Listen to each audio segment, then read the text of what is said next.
Today's Coffee Time with Masterminds is closing out or rounding out our series on equity. In this episode, we'll be discussing out-of-the-box solutions for overcoming barriers to creating equity in leadership, evaluation, and funding. Hello, everybody, and welcome back to Coffee Time with Masterminds. My name is Peter Blakely, and I'm the founder and principal of Blakely Consulting. Welcome to Coffee Time with Masterminds. I am Cynthia Rojas, founder and principal of To Your Growth. Welcome to Coffee Time with Masterminds. I'm Rebecca Tuttle, founder and principal of Grant Right Now and Grant Writing for Good. Welcome to Coffee Time with Masterminds, a 30-minute conversation with leaders of mission-based organizations. We want to welcome everyone from the US, Australia, and around the world tuning in to today's episode, closing out our series on equity. I'm Rebecca Tuttle, and I'd like to welcome my colleagues to the show this morning, Peter Blakely and Cynthia Rojas. Good morning. Good morning. How are you? Hi. How are you? Good. Oh, yeah. It's good to be on, Rebecca. It's good to be on. It's good to see you. I'm really excited. Yeah, I was just going to say, I'm really excited because I think today's episode, we're going to tap into our 3 areas of expertise. And this is a really great episode or a way to round out our equity series. Yes. Yeah. I mean, I think we talk about equity a lot in theory, but it's really useful to talk about how it actually affects doing your job on a day-to-day basis.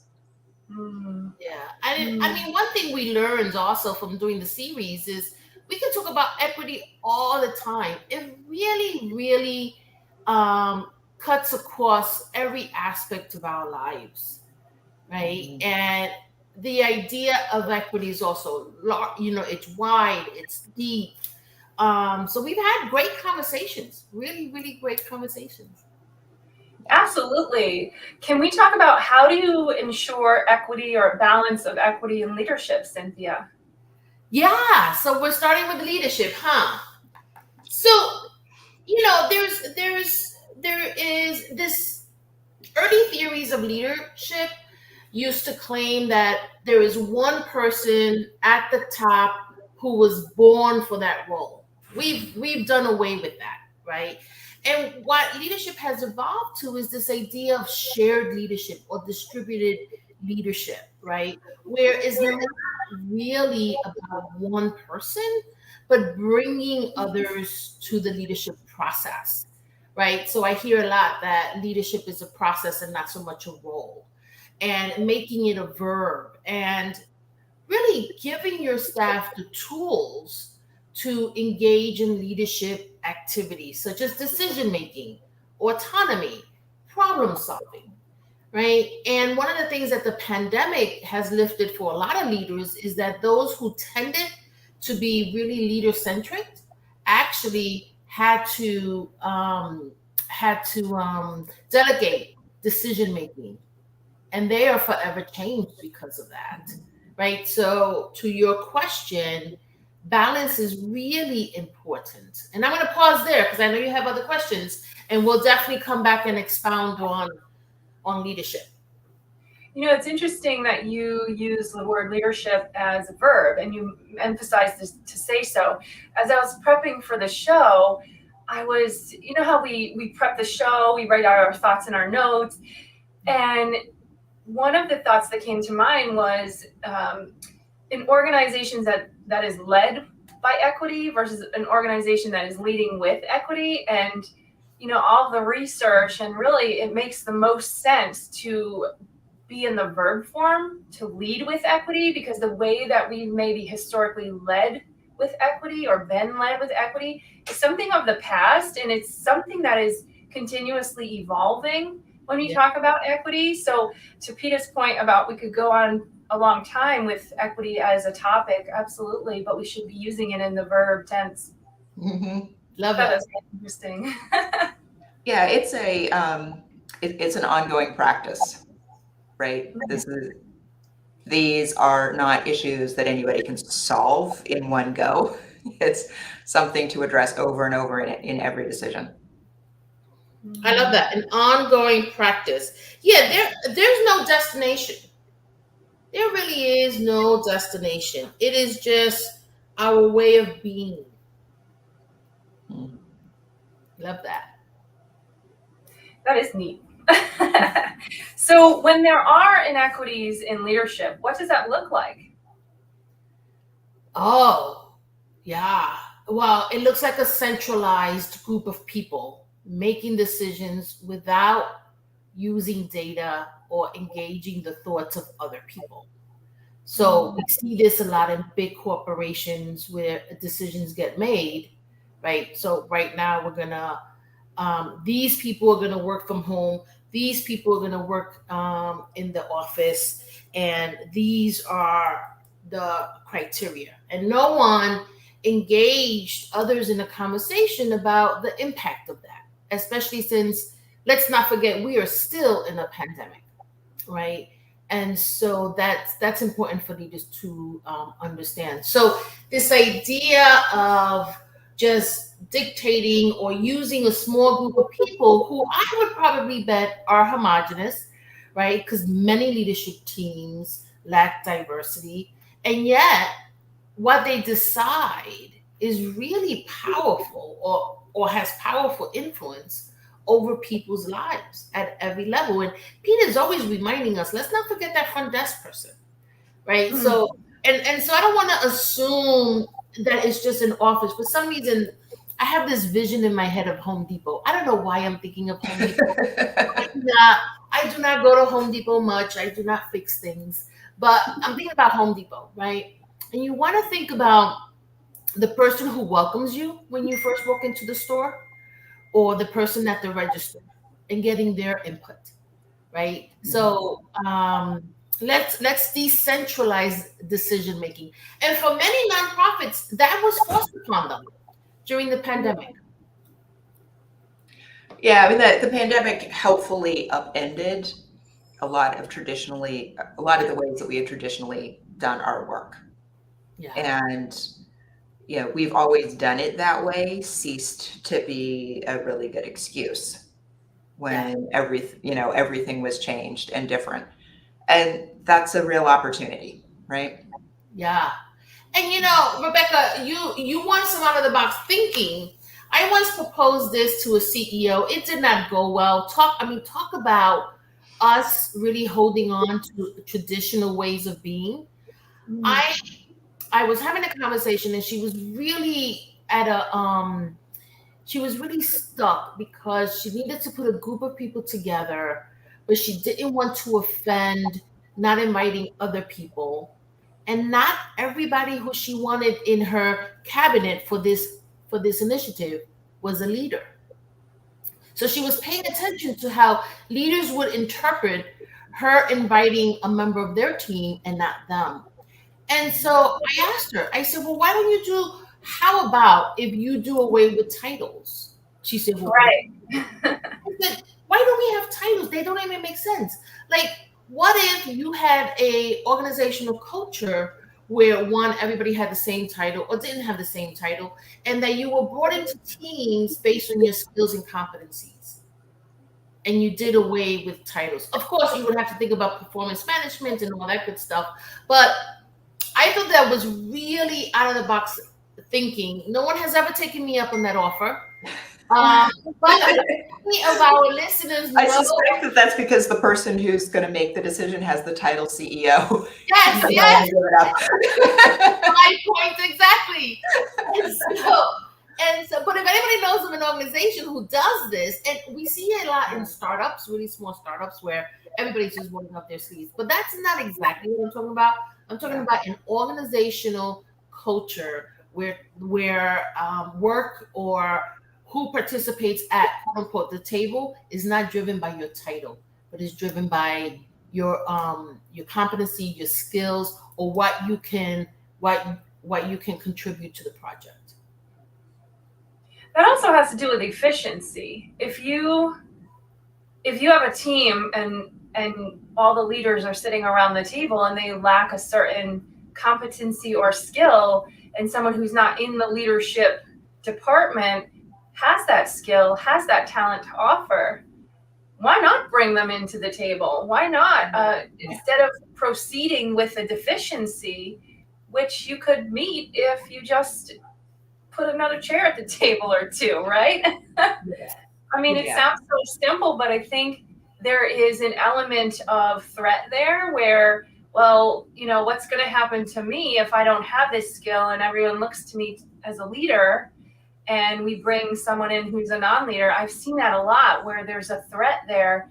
And if you just tap into people's talents, then I would want to be a more successful team as a whole and not just limit ourselves, because what happens is the community you serve suffers because you can't offer that to them.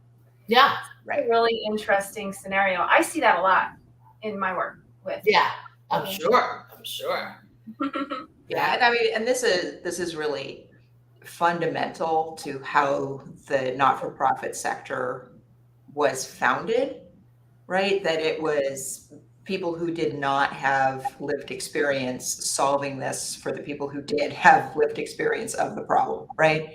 And that's where all of that deficit thinking comes from, right? And where a lot of bad decisions have come from. So this is not just changing our organization. It's looking at hundreds of years of tradition and saying, we need to upend this. We need to think about this in a completely different way, right? Yeah.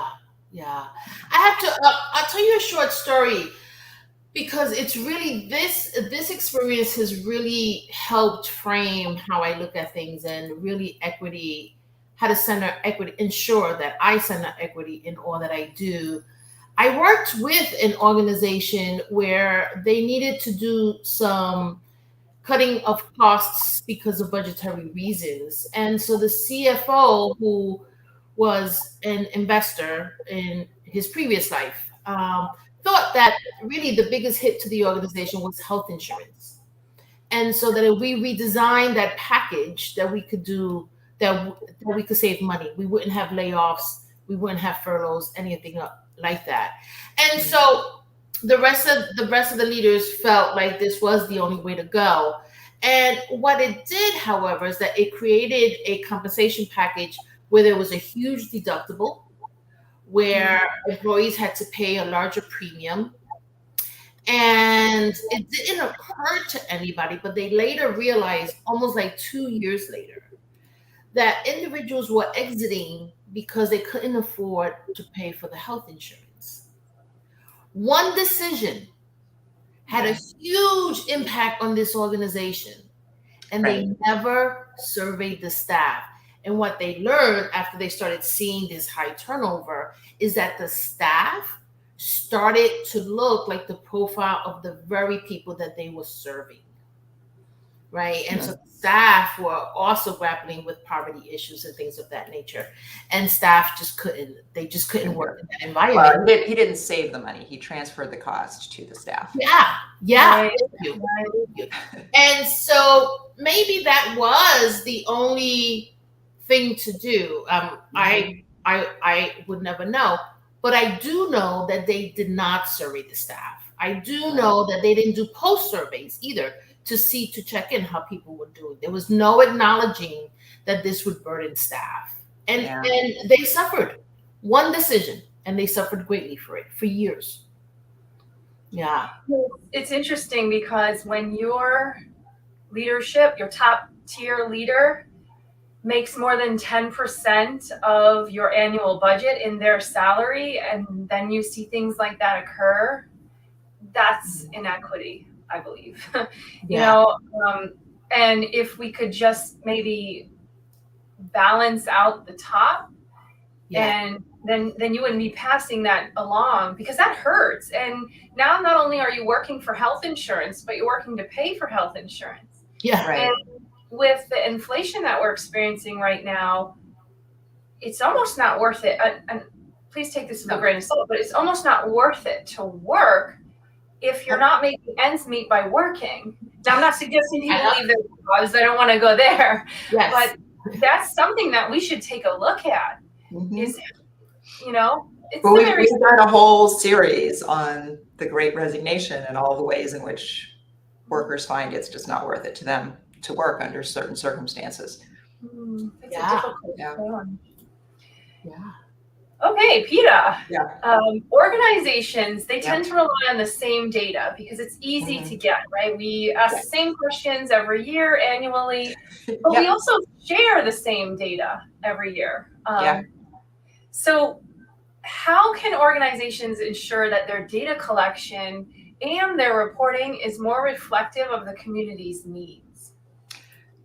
Well, this also comes from the ground up, and it's not a tweak or an adjustment. It's a massive philosophical shift, because the field of evaluation grew up in the same environment as the field of not-for-profits, and is itself rooted in white supremacy and deficit-based thinking, right? So a lot of what we're doing is counterproductive and extractive.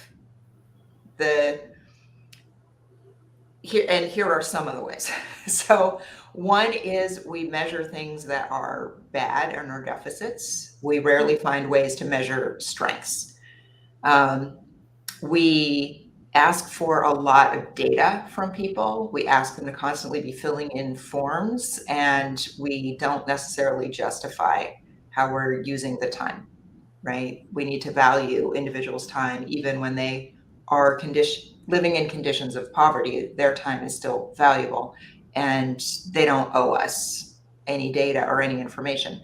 A third way is, let's ask them, right? So generally evaluation is some researchers who've never even been to the community make some recommendations about the data collection, and the organization starts doing data collection, right, by means of forms and surveys and whatnot. But the participants aren't at the table designing this process, right? The community isn't there saying that question doesn't make sense. Well, that's just not how we do things in this community. Or, hey, just because we don't have A doesn't mean we're lacking B. We do it in a different way, right? That's not an unmet need for us. So it's going to take a lot longer, right? I mean, here is really the big obstacle to designing an evaluation plan that's thoughtful and that's centering equity from the beginning.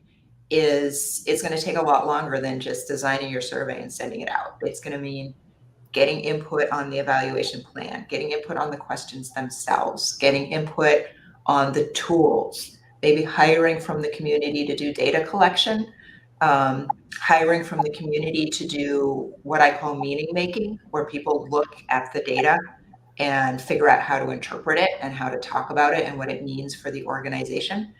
And here's a big one.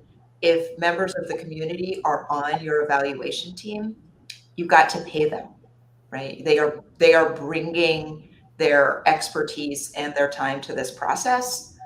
I don't work for nothing. They shouldn't either, right? They'd also need to be compensated for their time. So this is like a complete rethink of how evaluation could be done. It's going to take us years to really get there, and for consultants like me to really be effective in talking to clients about how the process should look really different and should take a lot longer than some of the ways we do things now. Peta, you mentioned something that I think is simple and yet still needs to be really, really thoughtful. Is this idea of bringing people to the table, bringing the community. And I love using members of the community to conduct the survey, right? And let's make sure that we pay them. But I love this idea of really digging deep. And, you hone this point often, right? Let's dig deeper. Is there someone else? Is there someone else, right? You're constantly encouraging people to really think deeply. And so it's a simple idea, but it also needs thoughtfulness, right? Right. Inclusivity means that you are open to other people's perspective. You are open, and that's pretty scary, right? Yes. Yeah, that's the fear, is we don't want to hear anything that we don't want to hear. So we're going to ask questions to get what we want to hear. Yeah, right? what are you going to do if the community is like, no, it's not really the service we need. Mhm. You know, And to be really, and so in an effort to understand, we also know that leaders are really busy. And if you have a clear vision and goal, you already have a pathway. And that these surveys or including other people with different perspectives could derail that. And sometimes when you need to get at a destination, that's looked at as a negative rather than a positive thing. So it takes a mindset shift. And I think we really we really have to rethink that, right? And say, if I started on a path and it got derailed because the community told me that's not the right thing to look at. Right. I need to count that as a massive win, right? Yeah. I collected some really, really valuable insights and got my plan redesigned for me with really valuable perspectives. That's a massive win, and it's organizationally and ethically more important than filling out the form that my vendor wanted completed. We've really got to rethink that. We really have to rethink these, rapid fire evaluation plans where we're conducting 1 million surveys on a really tight timeline.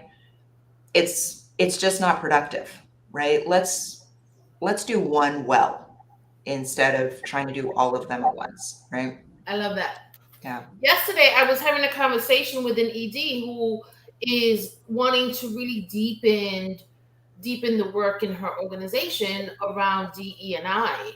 And so her first question to me is, are there any trainings you recommend? And I said, I have no idea. And then so I paused purposely, and then I said, but if you survey your staff, they will tell you what they need. Right. And she thought that was eye-opening.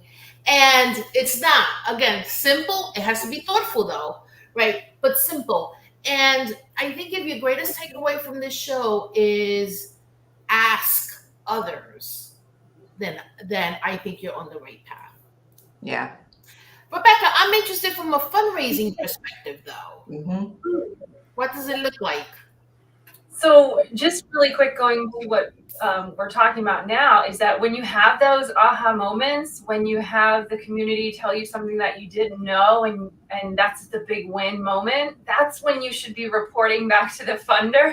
That's what they want to know. And they have opened up and made funding so much more flexible. It used to be that we said we would do this, and if we didn't do this, we told them we didn't because of this, and here's the reason, here are the funds back. But now funders want to know, what are these big wins? What are these changes? Keep the funds and meet the need of the community. That's really what the work is about. And funders want to be investing in the need. So what's important to the community, what was important, is no longer what funders are looking to fund, if that makes sense. They want to fund these hard conversations. They want to fund this difficult work, because what they're really looking for, I believe, is to be a contributor to the healing, to be a contributor to the change. And it used to call it grassroots movements, right? But I believe that the majority of funding that we see coming through, if we're going to make a change in equity in our community and our organizations, has to focus on this grassroots movement, this change that the community is calling for, because otherwise we're just going to keep asking the same survey questions, having those same deficit approaches, and funders aren't looking to fund that. They want to see also that funds that they are investing today are making that difference today and then carrying through tomorrow and the following year. And I have seen more multi-year funding coming through than ever before. And I believe it's because they're seeing from organizations that they're taking the work seriously, and that they're starting to produce different results than they have previously seen. Yeah, I remember in the olden days when so many grants for 1 year, and we would all say at the end of that year, gosh, we've almost figured out how to do this, right? It was sort of like we would have a beta year and then that was it, the program ended. So I'm so glad that we're now getting more like 2 and 3 year grants, because it does give you the opportunity to really figure it out, right? And it's by year 3 that I think a program is reaching its final form, right? Oh yeah. Yeah. I mean that 1 year funding, I mean, talk about being, drowning in inequity. I mean, Yeah. wow. It really puts smaller organizations at a disadvantage. Mhm. It really assumes that you have the infrastructure that allows for your team to constantly reapply to the funding. I mean, Right. that is not a good Yeah, thing. you can't get your legs under you, right? Yeah. As soon as you get this grant, you're hustling for the next grant, right? And it keeps all of your staff insecurely employed. It makes you write a lot of short-term jobs. It's Yeah. not ideal for building up organizations. Yeah. Yeah, there's Right. there's so much fight to be had in that. I'll Yeah. give you an example. Yesterday, well, on Monday, I had submitted a grant request for a client. It was $257,000, and last year they filed their articles of incorporation in March, I believe. We applied in April for a $204,000 grant, and we received it. So they went from 0 to 204 in a matter of months, right? This year we're applying for the 257, and then when the 204 opportunity comes around again, we're going to apply for that again. So now they may have gone, fingers crossed, from 0 to $516,000 if all funding comes in by June of this year. So knock on wood, right? Knock on wood. They were an organization that saw a need in the community, and they said, we're not going to stop until we receive or we obtain the resources that we need to help this community, because that's what's important. So I think where organizations get stuck is sometimes they see themselves as smaller organizations, and then they look around and they see, wow, there's so many inequities in funding around, the same groups getting the same funds over and over. And I wish we could be more like that, receive that level of, really, it's a transfer of wealth, right? And it can be done. And I think the more you have your community around you cheering you on, calling for these funds, funders are making note of that. And they're saying, we're going to make that investment, that shift of wealth over here, because everyone's telling us it's needed. That's really powerful. So I guess what I'm saying is, never underestimate the voice of your community. And I look at it like, when we put things out on social media, what are we looking for in return? Like, what are we looking for? I didn't prepare for this test. Okay. We're looking for engagement, right? Right. Yes. Engagement. So I'm teaching, right? Think about your outreach to the community as if it's social media, right? We're looking for engagement. And what do we do with that? We build our social campaigns, our communications off of that engagement. I think it works the same way. I think for a long time, organizations demanded the engagement. Mm-hmm. They would sort of arrive in communities like, ta-da, we're here. You're lucky that we're here. And if the community wasn't engaging with them, they thought that was a failure on the part of the community. Right. Oh God, yeah. Yeah. So it's really like a mind shift. Yeah. Absolutely. And they did it. They're going, they're full speed ahead looking for that engagement. So, and I also think when you put it into something that you're used to and comfortable and confident in, like social media in your personal areas of life, right? Mm-hmm. It makes the task less daunting. It makes it more fun. It makes it more engaging. Mm-hmm. Yeah. So I don't know. That's my take. Take it or leave it, but yeah. Yeah. But I think it's important it's important to comment one last time on how all of these things feed on each other, right? Mhm. So, organizations' lack of evaluation data keeps funders from funding them again, right? Funders traditionally have underfunded Black and Brown led organizations or not funded them enough to have huge infrastructure, which reduces the data they collect, right? While the organizations that have these multi-year relationships with the funders are more stable, right? And have more infrastructure and therefore like create certain expectations for how you do things like data collection and reporting. And so we've all got to think differently. If we want to cultivate leaders of color and leaders with lived experience of the issues that we work on, we have to rethink the entire design and program. Yeah. Yeah. That's All right. a takeaway. I think we're done here. Thank you, Pina. Words of wisdom. Well, I hope everyone has a wonderful weekend. It's always a pleasure to be here with you, Cynthia and Peta. And Oh, thank you. same. It's always Have a great weekend, everybody. Bye. Bye-bye.